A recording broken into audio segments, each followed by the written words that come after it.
Hello and welcome back to week 3 of my Scary Stories in October review. This week we'll be looking at the ghost stories of Joseph Sheridan LeFanu. Are you ready? I know I am.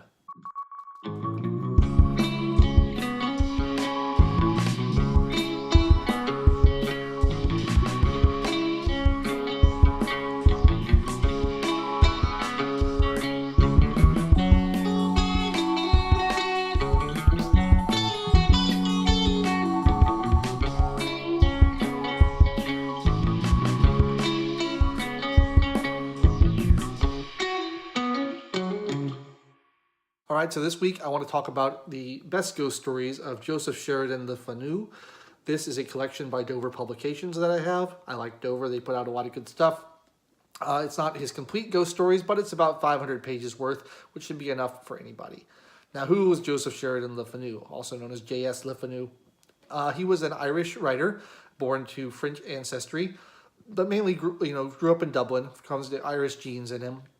And I've always felt there's something a little bit mysterious or supernatural about the Celtic DNA. There just seems to be an affinity for the supernatural among Celtic writers that you don't get among other types of writers. And you see it with Arthur Machen, who is Welsh, and you see it with W.B. Yeats and people like that. They just have an Irish folklore, Scottish folklore, Welsh folklore. There's just such a rich tradition of fairy stories and ghost stories in those cultures, and I love to read people from that. And I think this collection of ghost stories is among the best I've ever read. I had not encountered this writer before I got this collection, but I had heard good things, and so I wanted to check him out, and boy, I was not disappointed. Born in 1814, so there was a bit of a Victorian sensibility about him, and he touches on a lot of different aspects of the ghost story that I think are extremely effective. For example, he talks a lot about old family grudges. Those crop up a lot. He has things about the aristocracy's relationship with their servants. There's one story in here, it's a very long story, over 100 pages long, called The Haunted Baronet, but it's extremely good, and it's about a kind of destitute aristocrat who treats his servants badly and lives to regret it.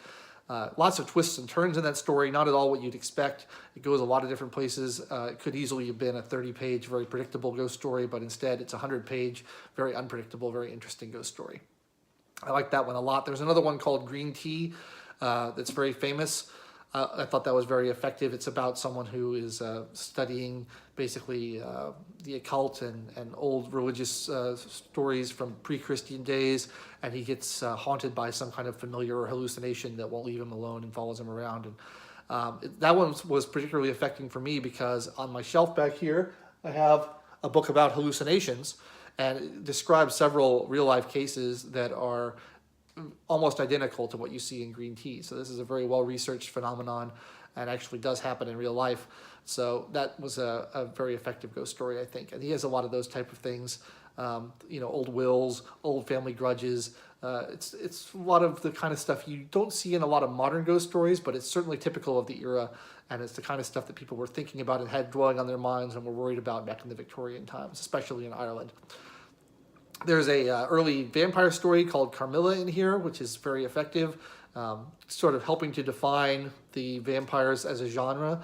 You know, there were a lot of different depictions of the vampire. There was the Bram Stoker depiction. There was the kind of 1920s hideous Nosferatu depiction. This one has sort of the more seductive female aspect of it, which is, obviously very in vogue these days, but this was just helping it get established in the early days. So just generally a very influential writer who certainly had an impact on later ones and very effective in his own right. I find these stories quite scary and quite enjoyable to read. If you like a good Halloween kind of nighttime scare, Joseph Sheridan LeFanu might just be for you. And I like this collection a lot. There's several other collections available. I wasn't really able to find a complete works, which I may be on the lookout for now that I know that I like him so much. But if you have a volume you'd like to recommend, I would be interested in that. In the meantime, the Dover edition will do you just fine. 500 pages of ghost stories is plenty to go on with. So that's my review for this week. Stay tuned for week 4, the last week of my October Halloween ghost story review marathon. I'll see you next time. I've been Logan Albright. If you've enjoyed this video, please click the like and subscribe buttons, and I'll see you later.